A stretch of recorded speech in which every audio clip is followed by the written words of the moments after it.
Bab 132.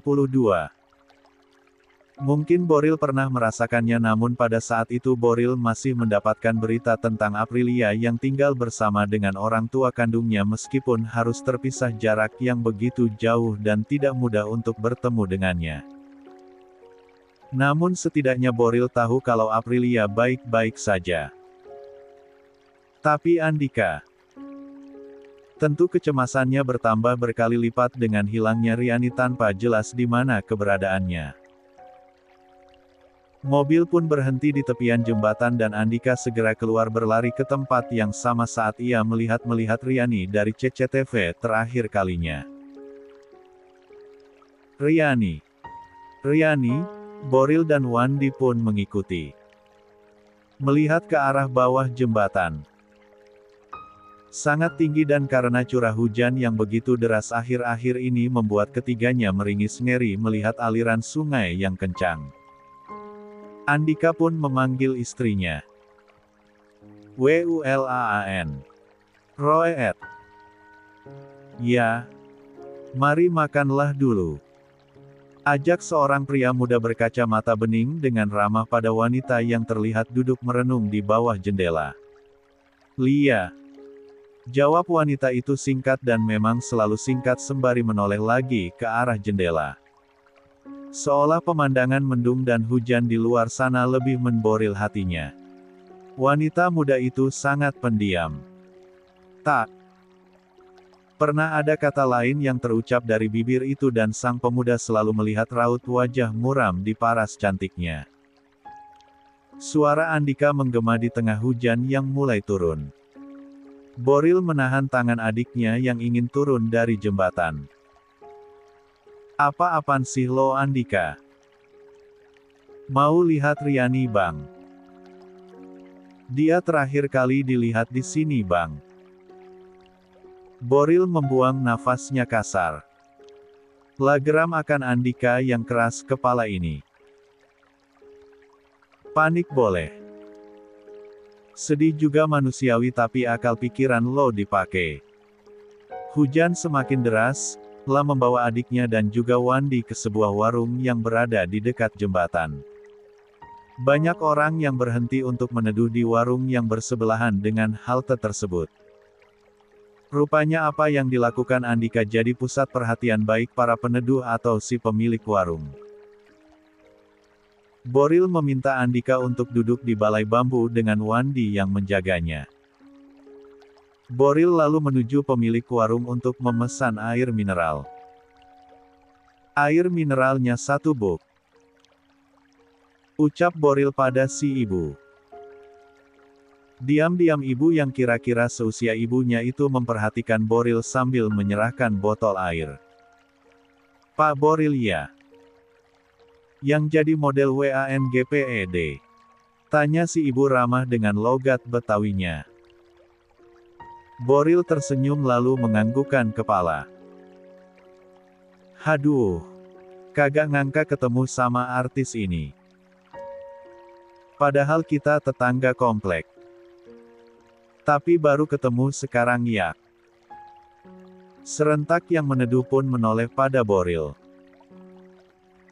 Ternyata dugaan mereka benar bahwa pria tampan bertubuh tinggi tersebut adalah Boril Fabian Rohichan, pemilik online shop paling besar di Indonesia yang sering menjadi bintang iklan untuk mempromosikan produk dari online shopnya.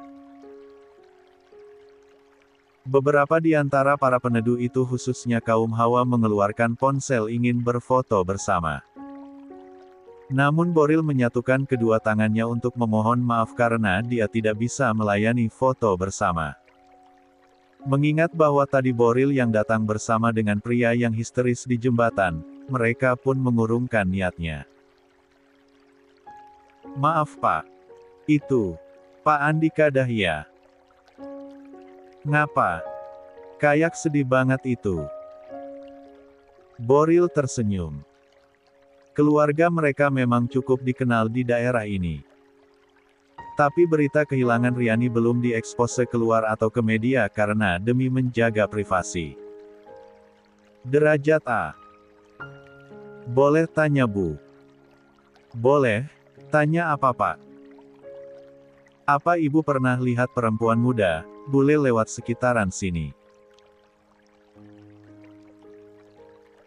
Dengan hati-hati Boril bertanya pada si ibu tersebut dan Andika yang tadinya melamun langsung menoleh dan mengatur duduknya ke belakang agar bisa mendengar jawaban dari ibu tersebut. Lah banyak bule lewat mah. Jangankan lewat. Ngopi di mari juga sering. Kadang artis-artis juga suka nongkrong kalau abis syuting di gedung sebelah. Tunjuk si ibu pada bangunan gedung yang biasa dijadikan lokasi syuting film yang berada persis di sebelah warungnya. Sekitaran 4 hari yang lalu. Apa ibu masih ingat? Si ibu mengerutkan keningnya dan menggaruk kepalanya yang tak gatal mencoba mengingat beberapa hari ke belakang. Aduh, saya lupa. Boril mengeluarkan ponselnya akan memberikan foto Riani. Siapa tahu pernah melihatnya. Namun sebelum Boril bertanya ibu tersebut langsung mengingat satu kejadian beberapa hari yang lalu. Kalau bule mah ibu lupa tapi kalau perempuan jatuh ke sungai emang ada. Jatuh ke sungai? Tanya Andika kaget. Apa dia perempuan muda? Putih. Silbu tiba-tiba saja teringat sesuatu dan langsung mengungkapkan keterkejutannya. Oh, yang lagi hamil itu ya. Seketika Andika langsung berdiri dari duduknya dan menghampiri Boril yang sedang berbicara dengan ibu tersebut di dalam warung sehingga membuat kaget sang ibu dan juga orang-orang yang curi-curi dengar dari pembicaraan mereka termasuk Wandi yang mengikuti Andika. Mana dia?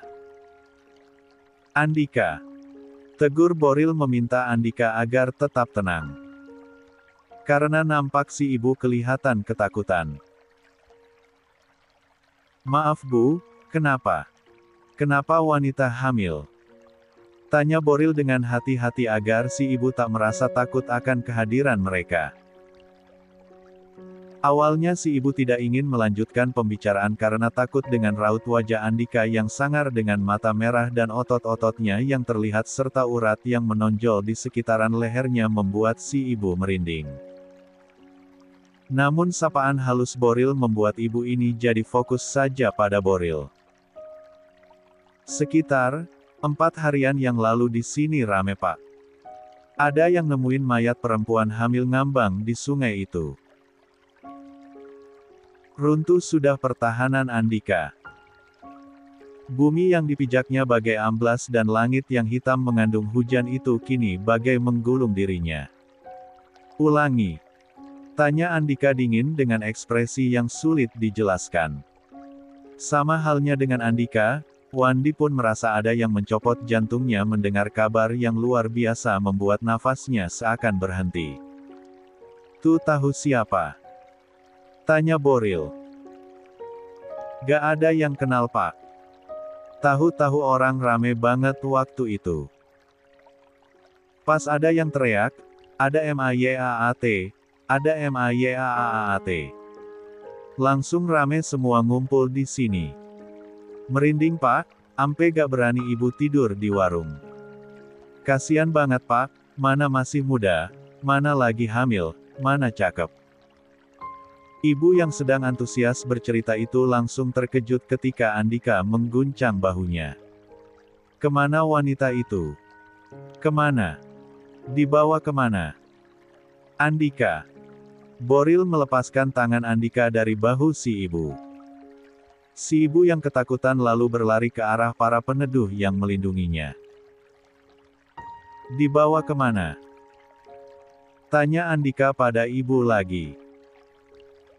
Boril dan Wandi kesusahan menahan Andika yang ingin berbicara dengan si tebu itu namun ibu itu pergi karena ketakutan. Lah. Mana ibu tahu? Kasih info yang jelas. Dibawa sama polisi Pak, dicari asal-usul keluarganya. Jawab si ibu takut-takut. Andika. Sabar kenapa sih? Cegah Boril.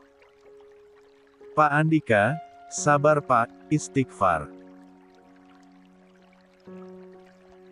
Meski hatinya pun sama kacaunya namun Wandi berusaha menguatkan Andika yang sedang labil itu. Kalian gak becus kerja. Sudah 4 hari. Tapi berita ini baru gue denger.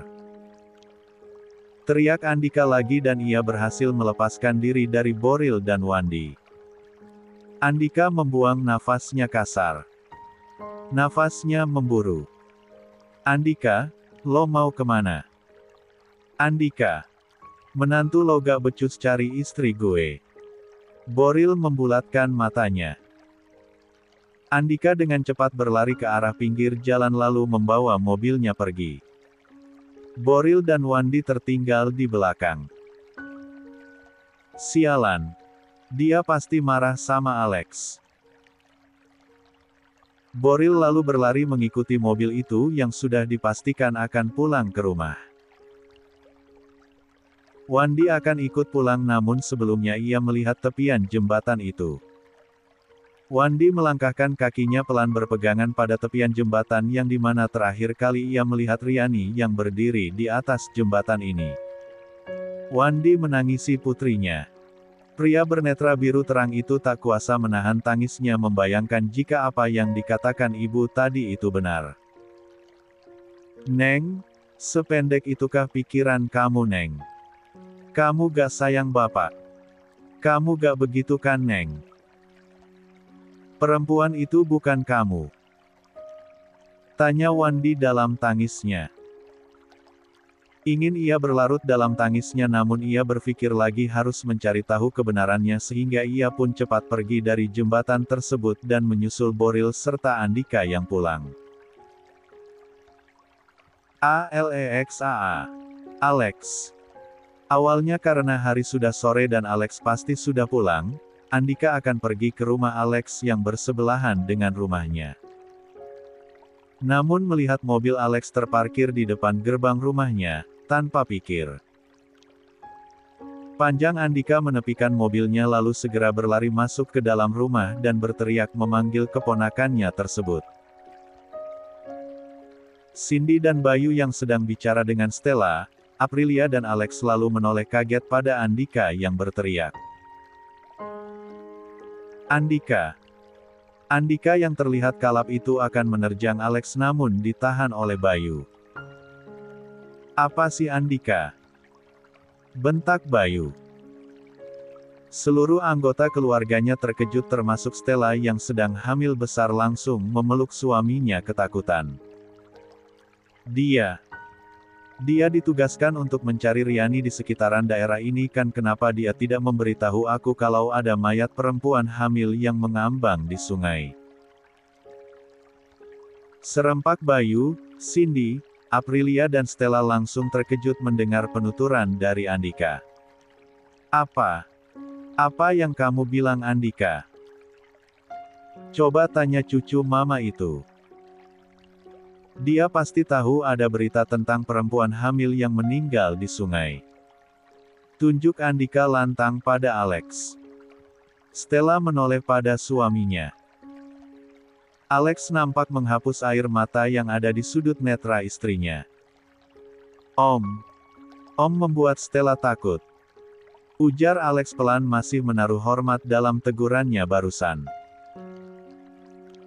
Ia mengeratkan pelukannya pada sang istri. Duduklah Andika. Kita bicarakan semuanya baik-baik jangan memancing papa untuk melakukan sesuatu hal yang tidak ingin papa lakukan. Akhirnya dengan berulang kali mendapat usapan hangat dari sang ibu di punggungnya agar dia tenang dan kata-kata sang ayah yang membuatnya berpikir 2 kali untuk marah Andika pun duduk diikuti oleh yang lainnya. Maafin Om, Vel. Ucap Andika singkat. Stella yang awalnya memang takut akhirnya menganggukkan kepalanya. Tak lama setelah itu Boril datang bersama dengan Wandi. Jarak yang dekat antara rumah dan juga jembatan membuat Boril cepat sampai. Di rumah ditambah dia berlari karena cemas Andika melakukan sesuatu yang buruk karena mendengar info sekilas saja. Ada apa Ril? Ada info apa? Tanya Bayu langsung pada Boril yang baru sampai. Boril menghembuskan nafasnya kasar karena lelah. Dia lalu mempersilahkan Wandi untuk mengambil duduk sedangkan dirinya sendiri duduk di samping sang istri. Kemudian Boril melihat ke arah Alex. Kamu tahu soal perempuan yang meninggal di sungai 4 hari yang lalu Alex? Aprilia terkejut dan menggenggam erat tangan suaminya sedangkan Boril menggelengkan kepala pertanda bahwa semua tidak seperti apa yang dibayangkan dan semuanya pasti akan baik-baik saja. Tahu Pak, lalu kenapa kamu gak bilang? Andika. Tegur Bayu lagi. Saya tidak memberitahu keluarga termasuk Om Andika karena sudah menyelidiki kalau perempuan yang diketemukan meninggal dunia karena tenggelam tersebut bukanlah Tante Riani. Melainkan seorang perempuan yang mengajar di salah satu panti asuhan di Jakarta. Entah apa yang menyebabkan dia meninggal. Intinya adalah dia bukan Tante Riani. Setelah orang yang saya tugaskan mencari informasi ke kantor polisi dan saya tidak ingin memberitahu hal ini kepada keluarga karena takut malah menambah kekhawatiran. Sejenak bahu Wandi, Cindy dan Andika meluruh mendengar penjelasan dari Alex tersebut. Setidaknya mereka sudah merasa tenang karena perempuan itu bukanlah Riani. Andika langsung menyenderkan punggungnya di bantalan sofa. Lalu kemana dia? Kenapa dia hilang bersamaan dengan keramaian itu? Apa yang terjadi sama kamu Riani Ra? Lirik Andika begitu menyedihkan. Sehingga membuat keluarganya takut. Andika makin terpuruk hari demi harinya. 4 hari yang lalu. Riani bingung kemana langkah kakinya harus berhenti. Ia tak mungkin kembali ke Pangalengan di mana tak akan ada kasih sayang keluarga yang bisa memeluknya. Wandi akan tetap menomorsatukan istrinya dan apa jadinya jika hidup kembali satu atap bersama dengan Fahri, pria yang pernah dicintainya namun tak mungkin bisa hidup bersama. Ya, pernah. Karena kini tak ada lagi Fahri di hatinya. Hanya ada satu nama. Riani memegangi dan mengusap perutnya. Entah suatu kegilaan apa ini hanya dengan mengingat namanya saja membuat perutnya terasa kencang dan kram seolah sang janin ikut merasakan cinta tulus dari sang ibu pada ayahnya. Ah, cinta. Cinta yang tulus dari keluarga hanya bisa didapat dari Cindy dan keluarga Rohichan seutuhnya. Di sana Riani merasakan bahwa dia bukan siapa-siapa tapi menjadi orang yang berharga. Tidak ada kemunafikan, tidak ada kebencian, waktu demi waktu yang terisi hanya kebaikan, keceriaan, dan kebahagiaan. Namun ada masa lalu suaminya di sana. Entah mengapa Riani tidak bisa hidup berdampingan dengan masa lalu tersebut. Meskipun Cindy dan Stella pernah memperingatkannya, namun ketika mendengar kalau Andika pernah melakukan suatu tindak kejahatan bahkan tega hampir membunuh Boril demi cintanya pada Aprilia, membuat Riani merinding setiap kali mengingatnya. La menyapukan telapak tangannya pada lengannya yang bergidik. Ia yakin Fahri tak berbohong. Soal gelar dokter yang dicabut itu, soal Andika yang pernah dipenjara membuat hati Riani terlalu perih untuk menerimanya. Bisakah ia berdampingan dengan kearogansian itu? Ditambah bayang-bayang Aprilia yang selalu melekat. Senyum tulus Andika untuk Aprilia, perhatian Andika. Riani menyeka air matanya yang jatuh di pipi mulusnya. Perlahan, rintik-rintik hujan mulai turun. Banyak orang menepi ke halte.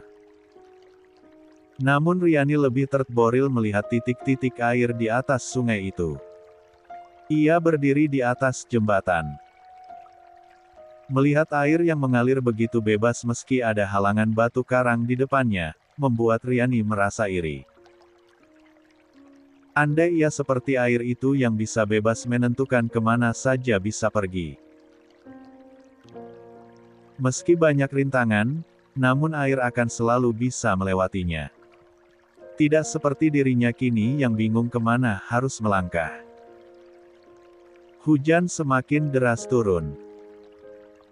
Saat akan meneduh ke warung yang berada di ujung jembatan, netra biru terang itu melihat sesuatu yang mencurigakan di sela-sela batu besar di bawah jembatan. Tepatnya di sungai yang deras itu. Riani menaikkan kakinya ke pembatas jembatan demi melihat dengan jelas apa benda itu dan netra biru terang itu membola melihat apa yang di bawah sana.